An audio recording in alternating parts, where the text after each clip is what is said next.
The role of Hadith in Ikhtilāf amongst Muslim Jurists by Musaed Salem Abdulkader.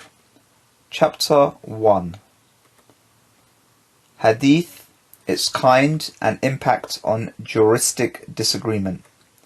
In the Islamic discipline concerning the Hadith of the Prophet, two types are recognized by the scholars, namely the Mutawatir and the Ahad.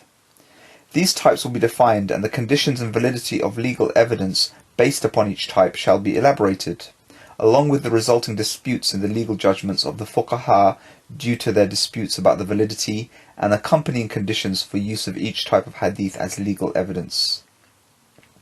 The first type, the Mutawatir hadith. Definition. Linguistically, the indicative verbal root of mutawatir, that is, tawatara, is used to imply and mean following in the sense of compiling or indicating a consecutive occurrence of events, such as persons coming together one after another, and so on. In the terminology of the discipline, mutawatir is used to refer to each piece of information which is related by a large number of narrators, a number large enough to render the probability of the disparate narrators collaborating to relate a falsity very unrealistically low.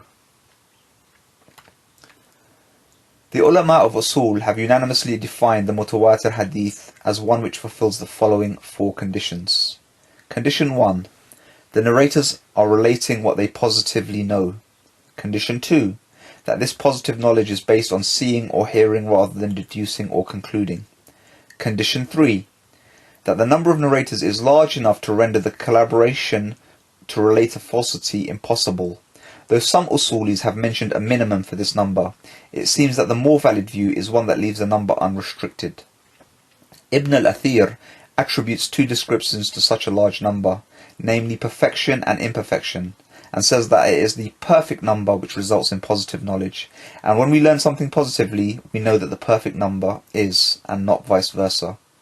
And 4, that all of the above conditions should exist in every stage of the chain of narrators. There is a missing page here.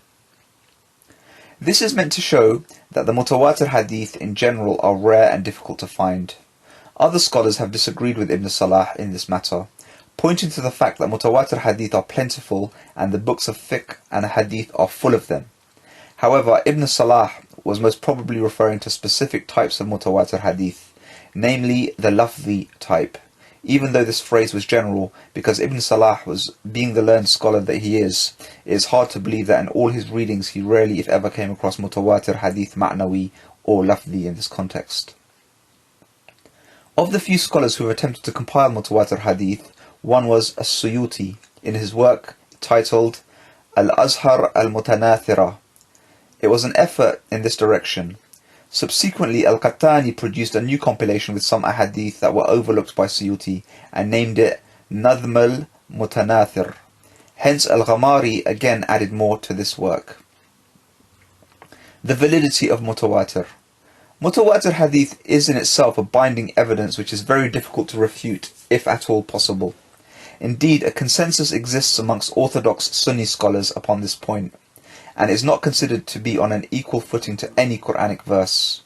Of the Muslim sects that do not consider the Mutawatir as binding evidence are the Mu'tazila and the Khawarij.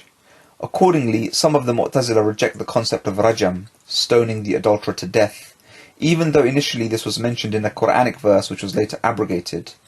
Ghazali and Shawkani are among the few Sunni usulis who discuss the arguments of the Mu'tazila and the Khawarij on this issue and determine them refutable. Hence, among the orthodox Sunnis, there is no dispute that exists regarding the validity of Mutawatir hadith as a binding source of evidence in articles of faith or legal matters. Whatever disputes have occurred amongst the scholars, those were regarding the interpretation of the text of some of the Mutawatir hadith. Such disputes have occurred even regarding Quranic verses.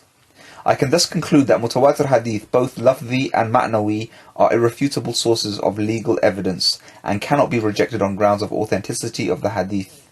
And thus, in such matters, they may be considered on an equal footing as Quranic verses. The second type of hadith is the ahad hadith, solitary. Definition. Ahad Hadith has been defined differently by various scholars, though a similarity exists among these definitions regarding their conclusions. Amidi, for example, narrated some incomplete definitions, pointed out their shortcomings, and then produced his own. He said that some scholars from our school of fiqh, the Shafi'i school, considered as ahad all pieces of information that do not have absolute evidential content. This definition, he said, is refuted because it includes even all pieces of evidence based on qiyas. He finally defined ahad as all those hadith that have not been narrated by as many narrators of that of Mutawatir hadith. According to Ibn Hajar, ahad hadith are those which do not fulfill all the conditions of the Mutawatir hadith.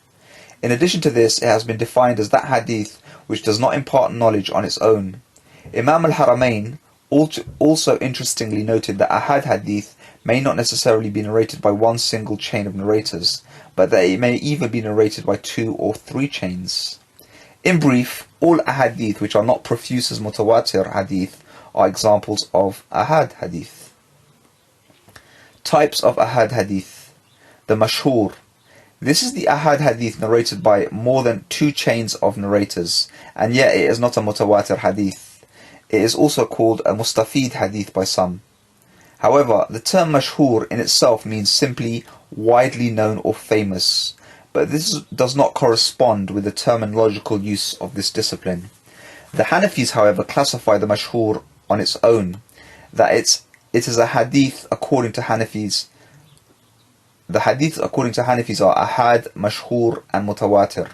A mashhur hadith in Hanafi jurisprudence may validly clarify a Quranic verse or restrict the implications thereof. An ahad hadith, on the other hand, may not. The Hanafis qualify and explain this distinction by saying that the mashhur hadith, though originally were ahad, they however spread more widely during the 2nd Hijrah century, and were related by numbers similar to those narrating the Mutawatir hadith.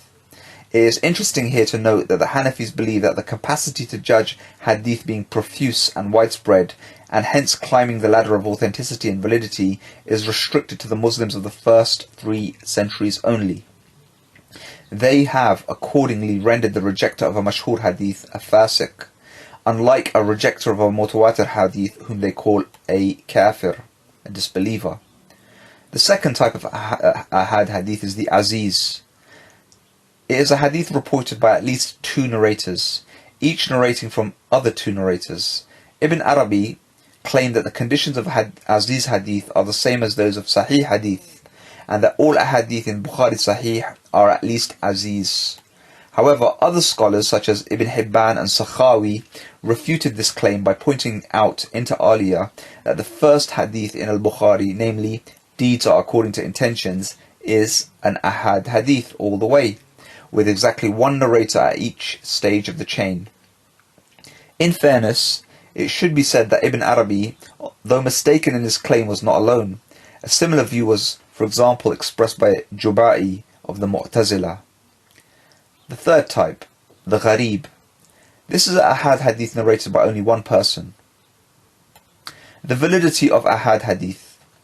Generally, the orthodox Sunni scholars were agreed that the Sahih Ahad Hadith impart valid information and are enough on their own to plausibly legalize. Sunni scholars have produced many works in justifying their claims by proofs from the Quran and the Sunnah. Hence, I shall briefly refer to Shawkani, who makes the point that the Shias, the Mu'tazila, and Dawood from the Zahiris have deviated from ijma' by rejecting the authority of Ahad Hadith. As for the Quran, the verse 49:6, O you who believe, if a wicked person, a fasiq, comes to you with any news, ascertain the truth, clearly implies that if the narrator is not a fasiq, then his information should not be rejected even though he is alone. Similarly, the verse, which is chapter 9, verse 122, if a contingent, a ta'ifa, from every expedition remained behind, they could devote themselves to studies in religion and admonish the people, enjoins all groups of people to send a small party, a ta'ifa, to learn this religion and then teach it, even though a ta'ifa does not reach in number the proportions of mutawatir narrators. As for the Sunnah, we know that the incident when Muslims in Quba Mosque were in the midst of the afternoon prayers facing Quds, when one Muslim told them that he had just completed his prayer with the Prophet facing Mecca, All the praying Muslims responded accordingly without hesitating on the ground that the narrator was alone. During the Saqifa day, when Abu Bakr convinced the Ansars that the Caliph must be from Quraysh, and he cited the hadith, the Imams are from the Quraysh, the Ansars, it should be noted, did not refute this hadith on the grounds that Abu Bakr was alone in narrating the hadith. Thus, to sum up the words of Shawkani, none of those who have rejected the binding power of Ahad hadith have produced any convincing proof or argument backing their claim. On the other hand, if one follows all the activities of the companions and their followers, one will find that they unhesitatingly accepted Ahad narrations. Whenever one finds that a companion refuted another's stand, even if the other had cited an Ahad hadith in the argument, the circumstances always show that the dispute was upon the correct interpretation and the implication of the hadith, rather than rejecting the hadith for being Ahad as such. Therefore, if an Ahad hadith, as in itself an authentic Sahih hadith, and is ever cited as an evidence to back up a claim by a scholar, and yet is rejected by another scholar, then it should be understood that the rejection is because the Ahad hadith in question is either abrogated by another hadith, or that hadith restrict the implications of the hadith, or for another reason. Not that the argument is refuted for being supported by Ahad hadith.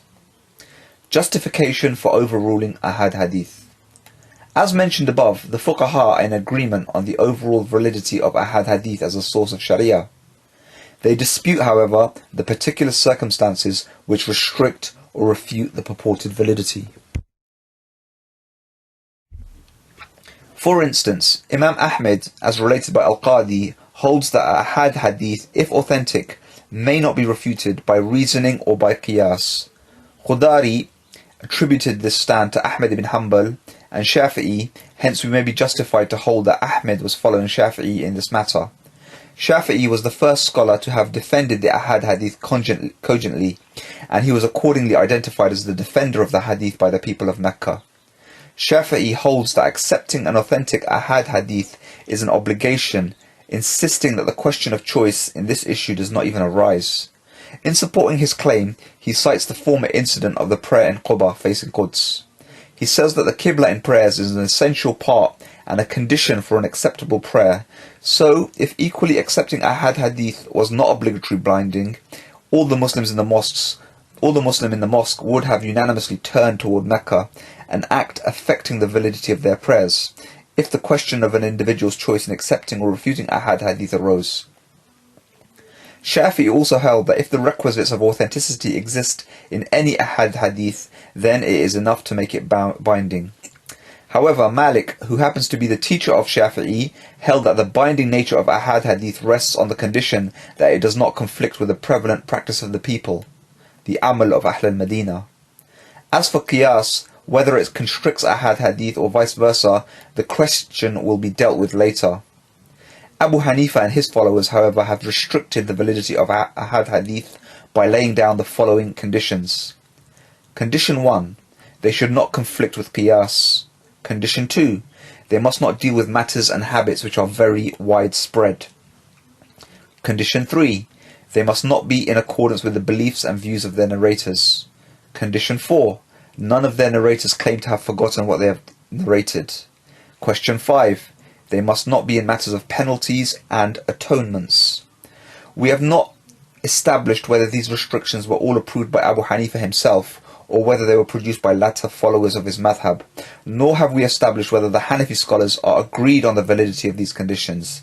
I shall attempt to delve upon these questions in the following pages.